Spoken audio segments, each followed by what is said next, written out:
today. Yay!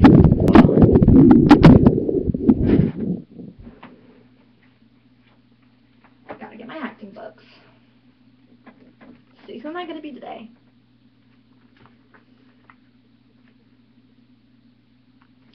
Here, I'm gonna be Janet. Anyways, this is what it's about. Janet runs phones for a large advertising company. She is wise to the new guy. Guy is coming into the firm. Here, sitting at her phone bank, she wishes up a new coworker regarding men in the workplace. Here we go. Look, honey, relax. Forget the assholes. They come, they go. They crawl. They crawl. Kiss ass. Do whatever it takes. Sometimes they make it honest work. But too often they brown-nose their way upstairs and go around bootlicking like little gray banana weasels. You have these guys coming at you from all angles. You know, coming on with this bullshit and demands and attitude, they come out of college, go to Brooks Brothers, and buy their cheapest suit and come into the company like big deals. They expect you to lick their wingtips because you're running phones. They think you're the servant or something. You know, so you got to put them in the place real quick. Cut them down the size the first day. If you don't, you become crap. Because they'll treat you like crap. If you don't, and they'll hit on you. Oh, yeah. Look, this town's loaded with assholes. Times Square, the Great Brown Way, they're everywhere.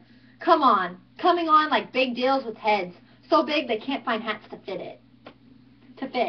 You know what it takes to make it in the business? You got to be constantly on the make for fame and success. You live it, you love it, you dream it, and the most of these loads don't give a fuck who they screw with in the process. Sorry, girl, but this is the way it is and in the ad biz. So get used to it, girl. Grow up. This is New York City, not dipshit Ohio. Thank you. That was me playing Janet. Next, I'm going to be playing Lana. Sitting on a bar stool, clad in leopard spandex, Lana tells a resentful sexual encounter. At first, they look good. Like this guy the other night at Kelly's Irish Tavern over on the 3rd. Hey, you, he says. I turn around and here's this beautiful guy, all dimples and teeth. The guy is dazzling. Chrome-plated, hurt your eyes just to look at him. I swear. He had these little glints coming off. His teeth, just like the fairy tale books. Glint, glint. You needed blue boxers. Amazing. So I say, me? You talking to me? And he says, yeah, you. How about buying me a drink? This is different. I'm thinking unusual, not the same lame bullshit. This guy was different, decisive, upfront, off the wall, and besides, he looked better than Cash Money. So I say, sure, why not? Anyway, what I gotta lose, right? The worst that could happen is I'll be out a few bucks. So we get drinks, move to the booth where I'm looking at this 8x10 glossy, and Avelia, suddenly I'm a little girl. Again with moonbeams in my panties. I was in heaven, being up at close personal with all those dimples. All those dimples, they were so deep. If he ever got blackheads, he need major surgery. Turn out the guy's a male model, okay? Did a bunch of magazine ads, some underwear stuff for Calvin Klein. He said, you couldn't have missed me, honey. I was the one with the biggest bulge. I crossed my legs real quick on this one. Dimples and bulge, too? So we talk, and after I buy another round, he puts his hand between my legs and starts rubbing very easily, like, honey, he says, you want, we can go somewhere. I'll show you what made me a famous in underwear ads. So I say, my place is just up the street. If you don't mind walking through a neighborhood that looks like someone threw up and stepped on it. At my place, we go to the bedroom and get naked. When he takes off his shorts, out falls the garden hose. Not only does he have a pair of hair and dimples, he turned out to be a mole, too. I couldn't believe it. He looked like a handsome gasoline pump, so we fondle and fondle and fondle and fondle. So after a while, I am all fondled out. And this guy is still a limp. Okay, very big and very limp. Nothing was like trying to get it on with a rope. Then he says, it takes me a while sometimes. I say, no hurry, relax. Then I try all my tricks. The one I remember from the porno tapes Doris left at the place when she was visiting from Atlanta. Still nothing. He was a melted zucchini. He says, I'm sorry. Finally, I say, work on it yourself. I'll be in the front room memorizing all the Smiths in the phone book. Dimples and all, the guys turned out to be nothing. He was a hunk of Mount Rushmore. With a good line, but he didn't have any starch in his pepperoni. Hell, I'd rather have Wout. He's a nerd with a weenie. But at least he can get it to stand at attention. Ha ha ha ha ha.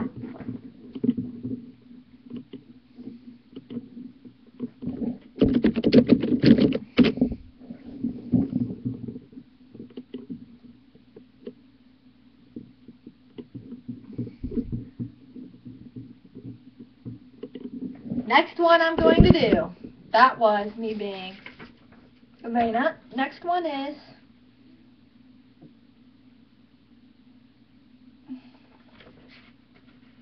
Dorothy.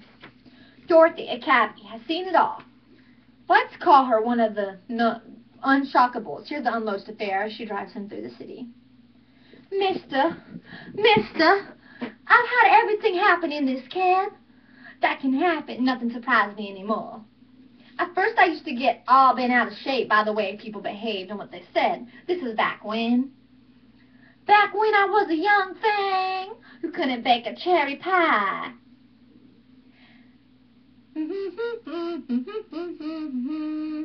That's when I was young and naive and full of fantasies and looking for a handsome guy with a big bank account. Every girl's dream, right? But hey, after a few months on this job, all my illusions were stripped away. And I saw through the bullshit. You drive a cab for a few weeks, you come in contact with it all. It's kind of like driving through the Lavera weirdness, you know. Holy shit! Did you see that guy? That guy walked right in front of the car. And did you get a good look at his eyes? A couple of wet lifesavers. Spaced, whacked. These chemical heads all over the place. Like I was saying before, after driving the cab for a while, you know, you get to see it and hear it all. I had this guy the other day who had me driving him around while he masturbated while reading William Blake. Now is this strange or what? And do you know, I wasn't even shocked. If this would have happened to me 10 years ago back in Burlington, I would have snapped. Like, back there, public masturbation wasn't on the local agenda. But here, hell, there a guy could go to work with his Johnson sticking out, and people would use it for a place to hang their bagels. Well, here we are. That'll be $22.50. Thanks. Have a nice day. An interesting guy, and you know what? I'll bet nobody even notices he's a dude. No one even notices he's nude. Ha ha. That was me playing Dorothy. Anyways, thank you. Next one I'm gonna do. Next one I'm gonna do is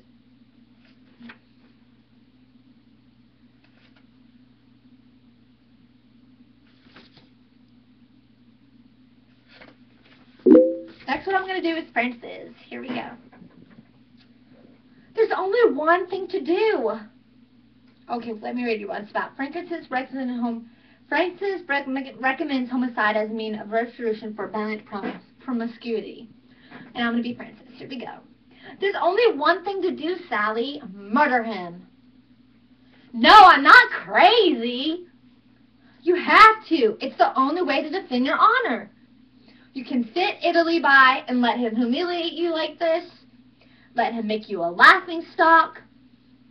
Face it, you've got an asshole for a husband. He doesn't give a damn about you. Or your feelings one way or another. Ted's a loser. A creep. Face it. Nonsense, of course they do. Why wouldn't women knock off weasels like Ted all the time on the Alfred Hitchcock reruns on Channel 12? They do these neat, intensive things with blended instruments and poison and stuff. It's beautiful. Do you realize what your household regular gold mine of potential lethal weapons, like your kitchen knives, for instance, or your garbage disposal?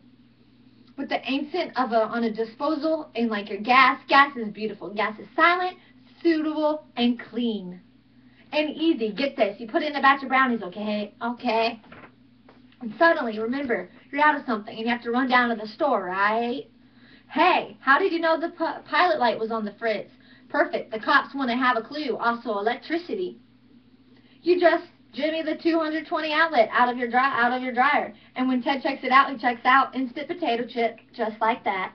And what about your swimming pool? A natural disaster just waiting to happen. Ted would go down like a brick with all that Budweiser in him. Sal, you gotta get a hold of yourself here and get creativity, inventive, and take positive action before you wind up the laughingstock of Riverdale. You can't stand by while Ted's out making it with every woman in the county. You've got to act now. Let me ask you, does Ted have plenty of insurance? Oh, goody. That was me playing Francis.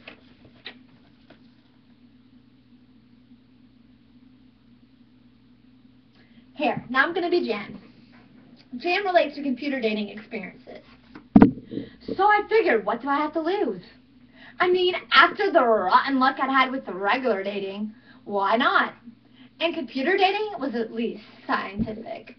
The first thing you do is complete the mile-long form loaded with personal questions. Then they do an up-close and personal videotape on you, and then run your data through their files and match you up with some of their clients. You know, men in their sexual, social, and physic ballpark. My first computer matchup was with this distinguished-looking man who was vice president of an accounting firm. On tape, he was beautiful. So they arranged for a date. Well, let me tell you, he turned out to be nothing like his video. He must have used a stand-in. The man was at least 75, and he was wearing a toupee that looked like a stick muskrat. And he was so damn far-sighted, he kept knocking his shovels into my bill a scar. And when the bill came, he insisted on splitting it because it was the liberated thing to do. What a night. The second guy I selected looked fantastic, very masculine, and outdoorsy, like the men on cigarette billboards. But in the flesh, he couldn't have been more than 5 feet tall. At dinner, I was tempted to ask for a booster seat. It was a disaster of an evening. His data sheet stated he was a lab technician. Turned out he was an embalmer's assistant. I couldn't keep my eyes off his fingers, and I almost vomited when he cut up his chicken. I've had it with the computer dating bit. I'll take my chances in the supermarket checkout line. At least what you see is what you get, more or less. Thank you. And that's it for me acting, and I was being Jan. Thank you. Comment me on YouTube. See if I can be an actress. Bye.